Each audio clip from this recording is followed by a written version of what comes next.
Office சீக்கிரமாகவே முடிஞ்சிருச்சு. வீட்டுக்கு வந்ததும் சூடாக ஒரு டம்ளர் டீ போட்டு குடிச்சிட்டு ஒரு ஸ்நாக்ஸ் சாப்பிடணும் போல் இருந்தனால முட்டைக்கோஸில் ஒரு 65 மாதிரி போடலான் இருந்தேன். ஒரு 250 கிராம் அளவுக்கு கேபேஜை நல்லா பொடி பொடியாக கட் பண்ணி வச்சுட்டு அதோட மிளகாத்தூள், மல்லித்தூள், சீரகத்தூள், கறி மசாலா தூள், சாட் மசாலா, கார்ன்ஃப்ளவர் தூள், இஞ்சி பூண்டு பேஸ்ட்டு எல்லாம் சேர்த்து நல்லா போட்டு பெரட்டி எடுத்துக்கணும். அதோட கடலை மாவு ஒரு 1½ ஸ்பூன் அளவுக்கு ஆட் பண்ணிவிட்டு நல்லா கையால் பிசைஞ்சு விட்டுக்கிறணும். நம்ம பிசையும் போதே கேபேஜில் இருக்கிற தண்ணி ஓரளவுக்கு வரும். அதோடு நம்ம லைட்டாக தண்ணி தெளித்து நல்லா உருண்டை பிடிக்கணும். அதுக்காக நம்ம டைட்டாக பிசைஞ்சுக்கிறணும். இந்த ஸ்நாக்ஸ் எனக்கு ரொம்பவே பிடிக்கும். நம்ம வீட்டில் முட்டைக்கோஸ் வாங்கினாலே எனக்கு இந்த ரெசிபி தான் ஞாபகத்துக்கு வரும். டக்குன்னு நான் செஞ்சுருவேன்.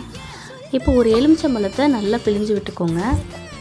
நல்லா பிழிஞ்சு விட்டு ஒரு 10 மினிட்ஸ்க்கு அப்புறம் நம்ம பொரிச்சு எடுத்துக்கலாம். நல்லா கடாயில் நல்லா சூடாக எண்ணெய் ஆனதும் இதை நல்லா அந்த வடைக்கு குட்டி குட்டியாக எடுத்து போடுவோம்ல, அந்த மாதிரி தான் நம்ம போடணும். நான் கடாயில் ப்ரீ ஹீட் பண்ணி நல்லா எண்ணெயை சூடு பண்ணி வச்சுருந்தேன். நம்ம அடுப்பை சிம்மில் வச்சுட்டு ஒரு பால்ஸாக போட்டு பொரிச்சு எடுத்துக்கலாம். முட்டைக்கோஸ் பிடிக்காத குழந்தைங்க கூட இந்த மெத்தடில் ட்ரை பண்ணி பாருங்கள், கண்டிப்பாக சாப்பிடுவாங்க. குழந்தைங்களுக்கு கொடுக்க போகிறீங்கன்னு சொன்னீங்கன்னா கொஞ்சம் கம்மியாக ஸ்பைசஸ் சேர்த்துக்கோங்க, அவ்வளோதாங்க. இந்த வீடியோ பிடிச்சிருந்துச்சுன்னா லைக் அண்ட் சப்ஸ்கிரைப் பண்ணிவிட்டு சப்போர்ட் பண்ணுங்கள். நிறைய பேர் சப்ஸ்கிரைப் பண்ணாமல் பார்க்குறீங்க. பிடிச்சிருந்தால் லைக் பண்ணுங்கள், ரொம்ப பிடிச்சிருந்தால் சப்ஸ்கிரைப் பண்ணுங்கள்.